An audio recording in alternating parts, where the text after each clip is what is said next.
Good morning, good afternoon, and good evening. Welcome, Jean-François Rous. He is an esteemed client of ours at Lux Research, and we are introducing him into our Innovation Leaders series, where we profile some of the best innovation leaders in the world and what they're doing today, so we can all learn and be inspired by them. So welcome, Jean-François. Thank you. Thank you very much, Marisa. All right, let's move on to my next question, which is, looking back at your innovation journey, what are some principles or learnings that have remained consistently valuable to you? Can you share with us some tenets of your success? I think that, the most important things to make sure, to have people understand is that, very often when we talk about innovation, people think about idea generation or, disruption. But they forget that, first of all, innovation is a process. Right. And without a process, you don't innovate. Okay, right. That's a clear aspect. And even if we are talking about shaping the future or developing the next generation of technologies, if you don't have a proper process to do that, it's not going to happen. Or you might be lucky once, but you might not be lucky twice. So that's the first thing. So all over these years, making sure that we use the right process to innovate, the right process to discover as well. There are basically, us, for instance, so we have two processes. It's very simple. In our global research, innovation, and technology development, we've got two processes.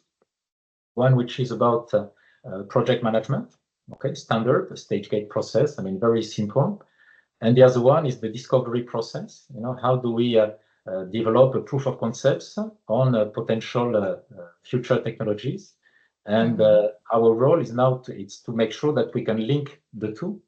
I usually say to people that if you want to accelerate the time to market for developing new products or new processes or new services, you need to make sure that your project starts when you know what you're going to do.